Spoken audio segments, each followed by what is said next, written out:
कक्षा 8वीं home science lesson 1 संतुलित भोजन और भोजन के तत्वों का महत्व।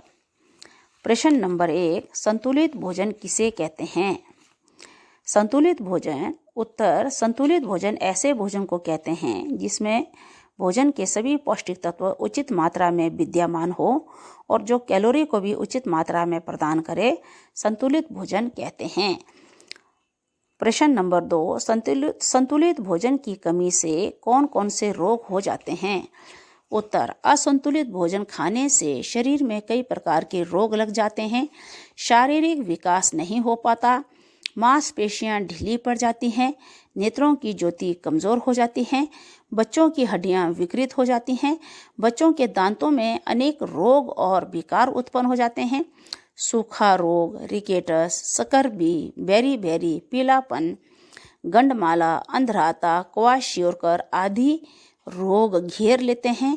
व्यक्ति का शारीरिक और मानसिक विकास नहीं हो पाता। प्रश्न नंबर 3, भारतवासियों का भोजन संतुलित क्यों नहीं होता? उत्तर, भारतवासियों का भोजन निम्नलिखित कारण से असंतुलित रह जाता है। नंबर 1, प्रोटीन की कमी। भारतीय पशु प्रोटीन का सेवन बहुत कम करते हैं। वनस्पति प्रोटीन अधिक मूल्य की होने के कारण वे प्रतिदिन प्रोटीन का सेवन नहीं कर सकते। नंबर 2, कार्बोज की प्रधानता। हमारे भोजन में चावल, गेहूं 80 से 90% होता है, अतः इसका दुष्परिणाम ये होता है कि दूसरे पोषक तत्वों को आहार नियोजन करते समय कम महत्व मिलता है। नंबर 3, अज्ञानता। सस्ते पौष्टिक तत्वों का ज्ञान नहीं है। नींबू, आंवला एक संतरे से कहीं अधिक विटामिन सी प्रदान करता है। सोयाबीन में बहुत प्रोटीन होते हैं। नंबर 4, गरीबी। भारतवासी पैसे के अभाव के कारण भी संतुलित भोजन नहीं खा सकते। नंबर 5, खाद्य पदार्थों के संबंध में मिथ्या विश्वास का होना। नंबर 6, भारत में कई ऐसे स्थान हैं जहां खाद्य पदार्थ नहीं होते, केवल कुछ ही खाद्य पदार्थ होते हैं। अगला क्वेश्चन है भोजन में। प्रश्न नंबर 4, भोजन में कौन कौन से खाद्य पदार्थों को मिलाने से भोजन संतुलित हो जाता है? तो प्रश्न नंबर 4 का उत्तर है, भोजन में निम्नलिखित खाद्य पदार्थों को मिलाने से भोजन संतुलित होता है। नंबर 1, संपूर्ण अनाज, गेहूं, चावल, मक्का, बाजरा, जौ आदि, इनसे हमें कार्बोज मिलते हैं।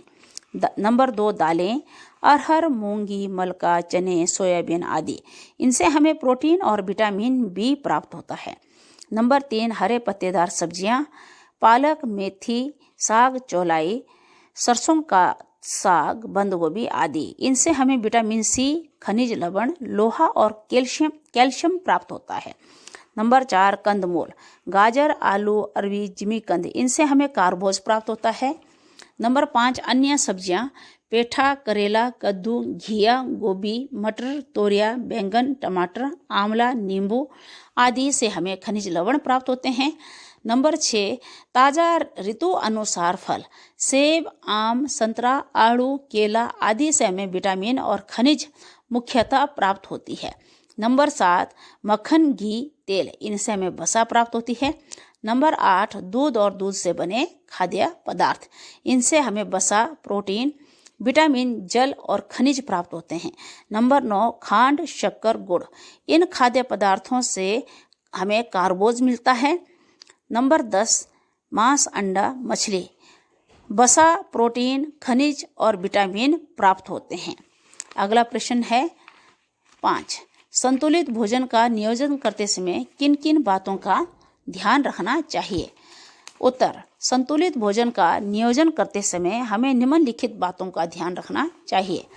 नंबर 1, संतुलित भोजन में प्रोटीन, वसा, कार्बोज, खनिज लवण, जल, रेशे और फोक आवश्यकता अनुसार ठीक अनुपात में होने चाहिए। नंबर 2, संतुलित भोजन नित्य एक जैसा नहीं होना चाहिए, इसमें परिवर्तन अनिवार्य है। नंबर 3, शाकाहारी लोगों को आवश्यक पशुजन्य प्रोटीन उपलब्ध नहीं होते, अतः उन्हें दूध और दूध से बने खाद्य पदार्थों का सेवन अति अनिवार्य है। नंबर 4, संतुलित भोजन पाचनशील, स्वच्छ और उपयोगी होना चाहिए। अब आगे है बेटा खाली स्थान भरो। 1 ग्राम प्रोटीन शरीर में डैश डैश उत्पन्न करती है, ताप।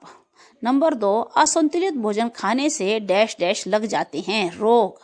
नंबर 3, संतुलित भोजन में प्रोटीन, वसा, कार्बोज, खनिज लवण, विटामिन, जल व रेशे ठीक डैश डैश में होने चाहिए, अनुपात।